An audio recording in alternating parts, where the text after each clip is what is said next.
시청자 여러분 안녕하십니까. 이제 2월 26일 밤 시간이 됐습니다. 지금부터 천옥현의 안보정론을 시작하겠습니다. 이번 시간에도요 중요한 국내외 뉴스들이 많이 있습니다. 이런 것들을 다 모아서 정리를 잘 해드리도록 하겠습니다. 국내에서는 여전히 신현수 사태가 이 폭발적 이슈로 남아 있고요. 여기에 중수청 여당에서 지금 강력히 밀어붙이고 있는데, 이것이 또 제2의 폭발력을 가지고 있는 중대한 현안이다, 이렇게 보여집니다. 더군다나 추미애까지도 이 상황에 지금 개입하고 있어요. 그래서 이 검찰발 뉴스들이 여전히 중요한 이 전국의 현안이 되고 있습니다. 이러한 가운데 이제 가덕도 신공항 건설 문제가 오늘 국회에서 결국은 통과됐습니다. 총 제적 229명 가운데 찬성이 181, 반대 33, 기권 15로 통과가 됐어요. 그래서 이 민주당이 얼마나 졸속으로 처리했는지 여러분들이 보시기 위해서 보면은 지난 11월 달에 발의했는데요, 불과 3개월 만에 가결이 됐어요. 이번 법의 가장 큰 문제점은 여러 가지가 있지만은 전문가들이 이 김해 신공항을 주장을 했고, 거기에 따라서 정부가 김해 신공항을 추진했는데, 이 김해 신공항을 과연 앞으로 어떻게 다룰 것이냐라는 데 대한 정부 차원에서의 종합적인 결론이 나오기도 전에 가덕도 신공항을 특별법을 앞세워가지고, 특히 민주당에 지금 앞에서 말씀드린 대로 180석을 가지고 있잖아요. 이 180석의 거대 이 여당이 힘으로 밀어붙인 결과이기 때문에 지금 많은 반란적 요소들을 가지고 있어요. 그래서 나중에 제가 보기에는요, 이게 법의 심판대에 올라설 가능성이 상당히 크다, 이런 지적을 하고 싶고, 이 NGO 단체, 이 법률가들이 이번 이 가덕도 신공항 특별법 통과 관련해서 법적인 하자 충분히 검토해가지고 고발 조치하는 것이 꼭 필요한 시점입니다. 특히 예비 타당성 조사를 면제하고 있고, 또 사전 타당성 조사도 간소하게 해서 속도를 낼 수 있게 해줬어요. 그렇지만은 속도를 낸다고 해서 이 가덕도 신공항이 꼭 성공한다는 보장이 없잖아요. 그러다 보니까 지금 현재 국토부 공무원들이 대대적인 반발을 하고 있어요. 이렇게 국토부 공무원들이 반발을 하고 있는 것은 이 법이 통과가 돼서 시행되는 과정에서 어떠한 법적인 문제점을 가지고 있는지 충분히 알기 때문에 이 국토부 공무원들이 앞장서서 반발하고 있고요. 이 국토의 국회 전문위원마저도 지금 반대 의견을 냈는데, 여당이 그야말로 힘으로 밀어붙이고 있고 거기에 대통령까지 나섰으니까 이번 가덕도 신공항은 경제적인 측면에서의 검토라기보다는 순수하게 이번에 이루어지는 재보궐선거용으로 이렇게 국가 중대 사업을 밀어붙였다. 그러다 보니까 현 정권의 중요한 단체 중에 하나인 경실련에서 오늘 이 반대 성명까지 냈어요. 그래서 문재인표 매표 공항이다, 이러한 특별법에는 강력히 반대한다. 후손에게 욕먹지 않으려면 시민들이 앞으로 표로서 응징해야 된다, 이렇게까지 직접적으로 공격을 하고 나섰습니다. 그래서 이 문재인 정부가 MB정부의 4대강 사업을 토건적폐라고 하고 있는데, 이 4대강 사업과 가덕도 신공항 사업은 비교가 되지 않는다, 이렇게까지 비판하고 있어요. 그래서 지금 이 전문가들의 평가를 보면 거의 40조까지도 도달할 수 있다는 어마어마한 예산이 투입되는 이 사업인데요, 이거를 2030년도 부산 엑스포 행사 이전까지 밀어붙이는 추진하겠다고 하는데, 이거 정말 삽자루를 꼭 떠야 되겠는지, 삽자루 뜨는 것까지도 막아야 되는 것이 아닌가 하는 생각이 듭니다. 이렇게 가덕도 신공항 특별법이 통과되니까요, 이 부산, 울산, 경남, 부울경 지역에서의 민주당 지지율이 35%대로 올라서고 있고, 국민의힘은 20%대로 지금 내려앉았어요. 다행스럽게도 일단 이게 갤럽 조사에서 나왔는데요, 응답자 수가, 부울경 지역 응답자 수가 불과 150명 정도밖에 되지 않기 때문에 보통 1000명 정도를 대상으로 한 여론조사 야만이 그래도 그냥 이 여론의 추이를 알 수 있는데, 불과 150명 정도의 여론조사를 가지고 이렇게 민주당과 국민의힘이 13% 정도로 표차가 지지율의 차이가 나는 거, 이게 앞으로 여권의 이 선거 전략에 어떤 영향을 줄 수 있는지 우리가 예의주시해야 되겠다는 말씀을 드립니다.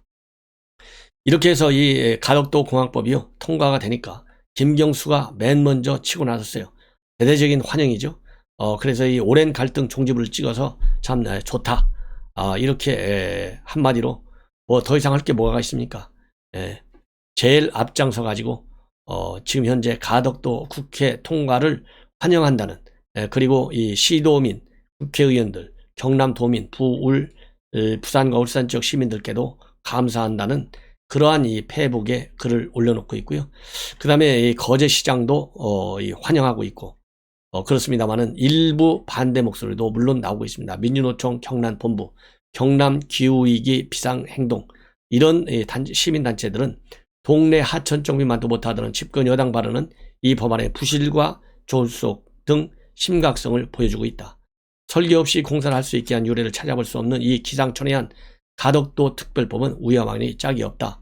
그리고 이 또 별도로 이 문재인표 4대강 사업이다, 이렇게 강력히 비판하고 있고요. 정의당도 비판하고 나섰습니다. 그래서 새로운 갈등의 시작이 될 것이다, 이렇게 비판하고 있어요. 자, 그리고요, 지금 현재 검찰에서는 박근혜 대통령에 대한 추징금, 벌금 총 215억 원이 부과되어 있는데, 박근혜 대통령은 일체 한 푼도 내지 않고 있고, 또 납부할 계획도 검찰에 밝히지 않고 있다고 합니다. 그러다 보니까 이제 검찰에서는 강제 집행에 나서는 그런 방안을 검토하고 있다고 그래요. 그래서 지난번에 이 삼성동 지역에 삼성동 자책을 팔고 또 예금 채권 뭐 이런 것들을 쭉 합치면 현찰 한 30억 정도가 계좌에 지금 예치되어 있는데요. 이 30억 정도를 30억 정도 하고, 지금까지 박근혜 대통령이 가지고 있는 총 재산은 약 60억 정도로 가지고 있는데, 여기에서 지금 강제 추징을 하고 그래도 총 215억 원이나 되기 때문에 모자라는 돈까지도 이제 어떻게 할 것인지. 그래서 만약에 이것을 추징금을 제대로 완납하지 못할 경우에는 환형유치 제도를 적용한다. 이 환형유치 제도는 최대 3년간 교도소 내 노역장에서 노역을 하는 것으로 되어 있습니다. 그래서 환형유치라고 하는 것은 환형입니다. 벌금이나 과료를 내지 못하면 범법자가 교도소에서 노역으로 형을 대신하는 제도입니다. 이것까지 만지작거린다고 하는데, 하루빨리 문재인 정권은 박근혜 대통령과 MB 즉각적으로 사면 복권 조치할 것을 강력히 촉구합니다. 그리고 이제 3.1절 보수단체에서 이 광화문 집회 열어달라, 그래서 이 가처분 신청을 냈어요. 그런데 서울행정법원에서 모조리 불허 조치가 됐습니다. 이 서슬이 짚어낸 판국에서 어느 판사가 이것을 허가해 주겠습니까? 그래서 이 자유연대라든가 그 다음에 대한호국단, 자유대한호국단, 4.15 부정선거 국민투쟁 본부, 이런 이 우파 단체에서 집회를 지금 추진하고 있는데요. 사실상 원천 불허됐다는 이 뉴스를 여러분들께 보도해 드립니다. 이번에는 여러분들께서 큰 관심을 갖고 계시는 이 신현수 민정수석의 사의, 대통령한테 이름했지 않습니까? 도대체 이게 22일 날 이름했는데 오늘이 26일, 그러면 주 토요일, 일요일, 월요일 3일절까지 넘어가면 달이 바뀌어요. 그런데도 문재인 대통령 단 한마디도 말을 안 하고 있어요. 우리 국민들의 분노와 불평, 불만 도를 넘잖아요. 그런데도 불구하고 문재인 대통령 귀에만 들리지 않는 것 같아요. 그러다 보니까 지금 현재 언론에서 많은 취재가 나오고 있습니다. 그래서 여러분들께 먼저 말씀을 드리면, 신현수 민정수석이 최근에 주변 인물들한테 나는 정리가 되면 미국에 다녀올 게고 후임이 정해지기만 하면 그만두겠다. 그리고 친문들이 나를 조리돌림하고 있고 또 나한테 왜 돌아왔느냐 라는 말도 있다. 그러면서 이 참담한 심경을 토로하고 있는 것으로 그렇게 알려지고 있어요. 그리고 이번 이 사의 파동, 즉 신현수 사태에 결정적으로 불을 지른 것은 이정근 형사부장 교체건입니다. 그런 게 이성윤이도 교체해야 된다. 그리고 이정근 형사부장도 교체해야 된다. 근데 이성윤이는 결국은 교체되지 않고 유임하는 걸로 돼 있었고요. 그 다음에 이종근 부장의 경우에는 대통령한테 신현수 수석이 교체하는 걸로 결재까지 득했는데 박범계가 이것을 뒤집었어요. 이것이 결국은 가장 강력한 사의 파동의 원인인 것으로 지금까지 알려지고 있는데요. 그러다 보니까 이제 어떻게 이 신현수 사의를 문재인 대통령이 정리할 것이냐, 여기에 관심이 모여져 있는데요. 중앙일보의 여권 관계자가 제보한 내용을 보면 현재 청와대 내부에서도 신수석 사표를 수리할 것이라고 보는 견해가 굉장히 강하다. 그리고 소수설로 지금 이제 여권이 이 가덕도 신공항 특별법도 통과시키고 그러면은 반등할 수가 있는데 굳이 사표를 수리해가지고 긁어부스럼을 만들 필요가 있느냐, 이런 소수 의견도 있다고 그래요. 당연히 모든 일에는 뭐 이 장단점이 다 있지 않겠습니까? 그렇지만은 전반적으로 본다면 이 사표를 수리할 것이다, 이렇게 보는 것이 더 뭐라고 그럴까요? 정확할 것 같아요. 그 이유 중에 하나는 유영민 비서실장이 지난 24일 날 운영위에서 얘기했잖아요.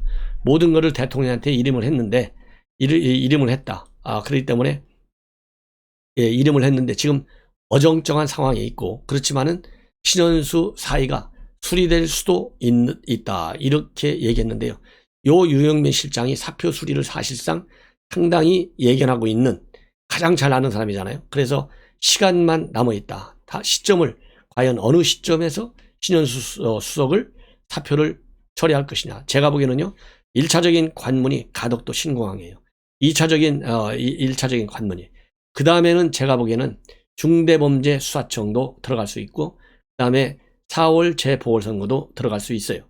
그런데 유영민 비서실장이 얘기한 대로 사표를 수리하기로 방향이 정해졌다고 하면 정무적 판단을 굉장히 할 것이다. 그러면 이미 가덕도 신공항을 신공항 특별법을 통과시켰고, 그리고 오늘부터 백신 접종이 시작됐어요. 그렇다 보면은 백신 접종이 시작됐다는 얘기는 이 코로나 사태에 대한 이 수습 국면에 들어갔다는 거 아니겠어요? 그리고 확진자 수도 400명대를 오르락 내리락 하고 있어요. 그래서 300명대로 안착되는 시점.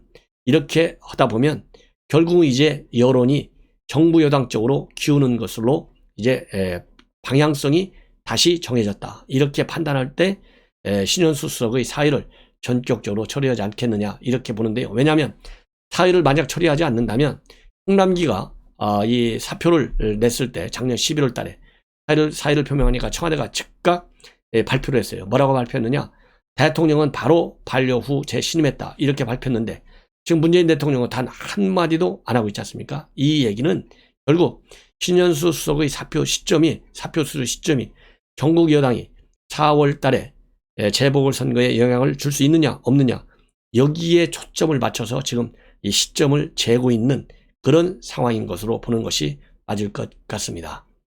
더군다나 이미 이번에 신현수 사태로 인해서 신현수 수석이 윤석열 총장과 청와대의 갈등, 그리고 법무부의 갈등을 조정할 수 있는 그런 동력은 완전히 지금 떨어진 상태고, 그렇다 본다면 검찰과 청와대의 소통 창구 역할을 하라고 신현수 수석을 갖다 앉혔는데 그런 역할도 지금 할 수 없는 상황이거든요. 이러한 상황에서 신현수 수석을 이제 용도가 다 끝났다는 것이죠. 그렇기 때문에 계속 그대로 유지시켜줄 가능성은 별로 없다.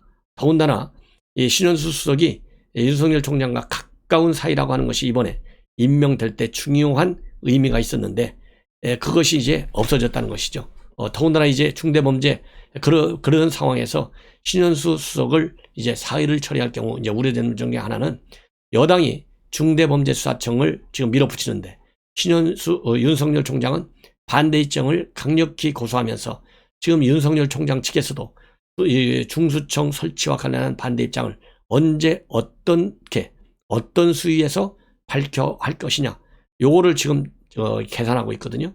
그래서 이 청와대와 검찰 간의 갈등 재폭발의 신호탄은 바로 중수청 문제에 대한 검찰의 입장 표명 시점이 될 것이다. 그래서 그런 것과 맞물려서 신현수 수석의 사표 수리 시점이 결정될 것이다. 더군다나 지금 이제 어제 중수처법에 관련해서 이 윤석열 총장이 검찰청 의견을, 각 지방검찰청 의견을 지금 모으고 있어요. 그래서 이 의견이 3월 3일까지 취합이 되면 그것이 법무를 거쳐서 국회에 전달되게 되어 있습니다. 그래서 그런 여러 가지 정황을 봐가면서 이것이 검찰발 이 집단 반란으로 어느 정도로 심각하게 영향을 줄 것인지, 이것도 신현수 수석의 사표 수리 시점에 영향을 줄 것이다는 생각이 듭니다.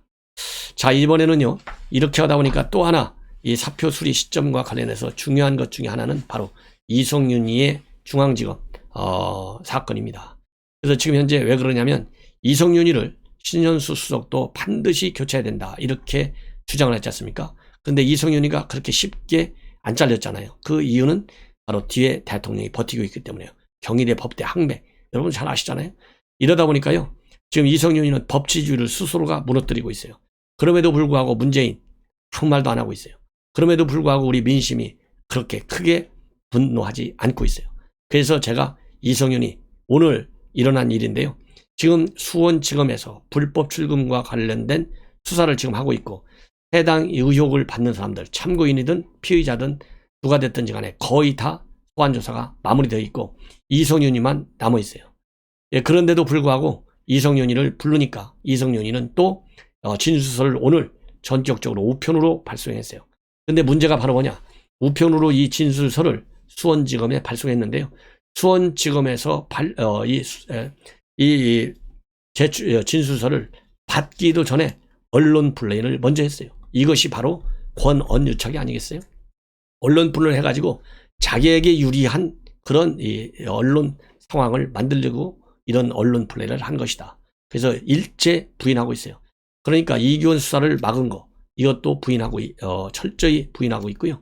그 다음에 당시 수원 안양지청 2019년 6월 안양지청 보고서에 야말로 이 외압을 행사했다는 것을 충분히 알 수 있는 그런 문구까지 나왔다. 이렇게 알려졌지 않습니까? 이것도 전부 부인하는 그러한 진술을 내놓고 이것을 언론에 미리 까버렸어요. 그러면 이 진술서에서 뭐라고 되어 있느냐? 여러분들께 얘기한 대로 이미 제가 말씀을 드린 대로 당시 대검의 반부패부장 있잖아요. 대검 반부패부장의 입장에서 당시 수사하고 있는 안양지청에다가 수사를 제대로 하지 못하도록 지휘하거나 또 수원공검에 통보하지 못하도록 지휘한 사실 전면 부인하고 있습니다. 예. 통상적인 대검 보고 절차를 거쳤고 안양지청에서 자체적으로 동부지검에 확인하는 취지로 지휘했다. 이렇게 밝히고 있어요.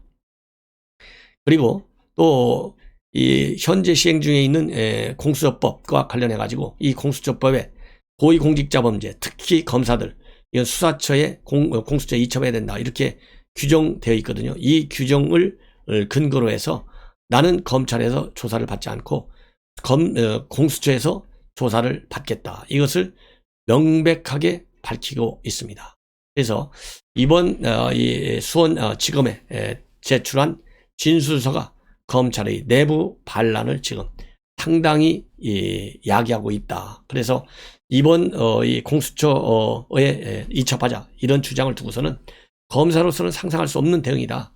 전국 최대 검찰청의 수장으로서 검찰 수사 대신에 공수처 수사를 자처하는 모습을 보이고 있는데 자기가 속한 조직을 믿지 않고 관할권을 운운한다고 하는 것은 정말 부끄러운 일이다.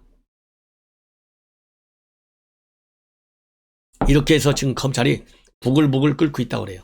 그리고 자기가 속한 조직을 믿지 않는 것에 대해서 경악스럽다라는 격노하는 분노의 지금 분위기가 있다고 합니다. 그리고 공수처에 가면 처벌을 면할 수 있다고 생각하는 그런 자체가 공수처가 시동도 걸리기 전에 이지검장이 봐주기 기관으로 만든 것 아니냐. 그래서 검사인 걸 검사 얘기를 포기한 것 같으니 검사 사건의 의무적 이첩 조항도 이제는 적용될 필요가 없다. 왜 공수처법을 정하냐 이렇게 검사 얘기를 포기했는데 이런 비판까지 나오고 있습니다. 예. 그래서 이성윤이가 역시 여전히 이 전국의 하나의 큰 변수가 되고 있다는 그런 지적을 면할 수 없을 것 같습니다. 이렇게 해서 윤석열과 그 다음에 이성윤 지검장의 불법 출금 문제, 그 다음에 신현수 민정수석의 사의 처리 시점과 관련된 중요 뉴스를 분석해 드렸어요. 이것이 전부 맞물리면서 문재인 대통령의 재보궐선거 영향까지도 상당히 영향을 줄 것이다. 이렇게 저는 판단합니다. 그 다음에는요, 이제 해외 뉴스 하나를 말씀을 드리면 바이든 대통령이 이란에 대한 보복 공격을 시작했습니다. 그래서 시리아에 있는 친이란 민병대를 대상으로 해서 이 공격을 개시했습니다. 이것은 지난 15일 날에 이라크 이 쿠르드 자치 지역에 미군 기지가 있는데요. 그 미군 기지를 대상으로 해서 이란 지원을 받는 민병대들이 바로 시리아에 있는 민병대들을 공격해 왔어요. 그래서 사상자가 발생한 바 있습니다. 이 사상자 발상의 즉 미군 기지, 이라크에 있는 미군 기지에 대한 공격에 대한 이 보복 차원에서 시리아 내에 있는 친이란 민병대 시설을 공습한 거예요. 그래서 이 얘기는 결국 김정은한테 상당한 메시지가 줄 것 같아요. 또 이거를 통해서 김정은이가 만약에 도발할 경우에는 군사적인 옵션도 배제하지 않겠다라고 하는 그러한 메시지라고 저는 판단을 합니다. 네. 자, 그리고 이제 마지막으로요, 하나 상당히 그 의미 있는 오늘 칼럼을 하나 보내드리겠는데요. 제가 종종 여러분들께 전량 읽어드리는 칼럼이 하나 있어요. 박정훈 논설 실장 조선일보 칼럼인데, 오늘은 매우 이색적인 그런 주제, 즉 경제 관련 칼럼을 하나 썼어요. 한 번도 경험 못한 신체제 자본가들이 출연했다, 이런 제목이에요. 이 얘기는 이제 대한민국이 2021년을 계기로 해서 구체제 자본가들이 뒤로 물러서고 신체제 자본가들이 출연했다. 그러니까 지금 현재는 이제 IT 시대 아니겠어요? 아날로그 시대가 아니라 디지털 시대잖아요. 디지털 시대의 자본가들을 신체제 자본가다, 이렇게 개념 정의를 하고 있어요. 이 이유는 바로 뭐냐? 신체제 자본가들이라고 볼 수 있는 김봉진, 우한 형제들의 대표, 그 다음에 김범수 카카오 이사회 의장, 그 다음에 김정주 넷슨 창업주, 이런 신형 신체제 자본가들이 요즘 굉장히 돋보이는 매우 이색적인 것 중에 하나가 자기들 재산을 절반 이상씩 사회에 기부하겠다는 거 아니겠어요? 여러분들도 놀래고 저도 놀래고 모두가 놀라는 상황이지 않습니까? 이런 새로운 기부 문화를 계기로 해서 어떻게 해서 이런 새로운 기부 문화가 생겼겠느냐, 이러한 그 현상을 분석하고 있어요. 그래서 2021년 새로운 체제다. 그래서 신체제의 키워드는 바로 네트워크와 사회 지향이다. 그래서 신흥 자본가들은 되게 IT 전문가들, IT 사업가들이다, 이렇게 정의를 하고 있습니다. 그래서 2021년 신체제, 이 자본가들은 이 구체제 자본가들과 달리 혈통보다는 사회를 중시한다는 겁니다. 그래서 김범수도 김봉준이도 더 나은 세상을 만들고 다른 사람에게 영감을 주는 것이 꿈이라고 한 사람들이다. 두 사람뿐만 아니라 넥슨 창업주도 1,000억 원을 내놓아서 전국에 아동 재활병원을 짓고 있고, 또 이 배틀그라운드 게임을 히트시킨 크래프톤의 장봉규도 100억 원을 카이스트에 기부했다는 겁니다. 그래서 재벌 중심의 구체제에서는 기업인들의 자발적 기부를 별로 없었는데, 이렇게 신체제 이 자본가들은 이 기부를, 사회적 기부를 정말 대대적으로 하고 있다는 것이죠. 이것이 굉장히 큰 차이점 중에 하나이고, 또 신체제 자본가들은 사업을 통해서 사회 친화적 기업관을 학습하고 있다.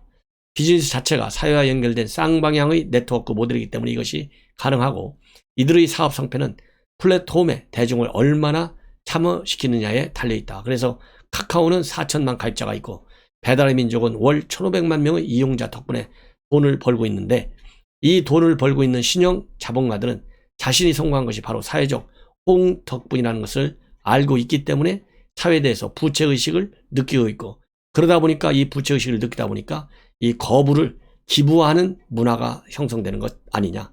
이 반면에 구체제 자본가들은 네트워크가 아닌 생산요소 투입으로 돈을 번다. 그래서 자본을 투자하고 공장을 지어서 제품을 만들어 파는 일방향 사업 모델이기 때문에 사회적 관계에 대해서는 상당히 덜 민감하다는 것입니다. 그래서 이렇게 이 구체제의 자본가와 신체제의 자본가 사이에는 상당한 패러다임의 이 변화가 있다는 것입니다. 그래서 물론 그렇다고 해서 구체제 자본가들이 큰 우리 국가 경제 발전에 기여를 하지 않은 것은 아니라는 것이죠. 그래서 이건희 종목 같은 인물이 있기 때문에 현대와 그 다음에 현대차와 그 다음에 삼성이 있는 것이 아니냐. 그래서 이제 멀지 않은 시대는 신체제 자본가들이 재벌을 대체해서 한국 자본주의의 주류를 차지할 것이다, 이렇게 전망하고 있어요. 그러면서 이재용 부회장은 삼성을 자식에게 물려주지 않겠다라고 선언했는데, 막대한 상속세 부담 때문에도 쉽지 않을 것이다. 그러면서 지금 우리가 보는 재벌 총수들이 구체제 자본가의 마지막 세대일 수 있다. 그래서 재벌의 종호는 이제 이미 시작되었는지도 모르겠다. 이런 상당히 산뜻한 새로운 분석을 하고 있습니다. 그래서 시청자 여러분들께서도 이 조선일보 박정훈 논설 실장이 쓴 박정훈 칼럼 꼭 한번 읽어보시면 이 재벌 체제의 변화를 우리가 다시 한번 논리적으로 정리할 수 있을 것 같습니다. 시청자 여러분, 이것으로 제 저녁 방송을 마치고 또 이어서 중요한 뉴스를 여러분들께 분석해 드리겠습니다. 시청자 여러분들의 많은 성원, 이 빨간색 구독 버튼 꼭 눌러주시기를 당부드립니다. 대단히 고맙습니다.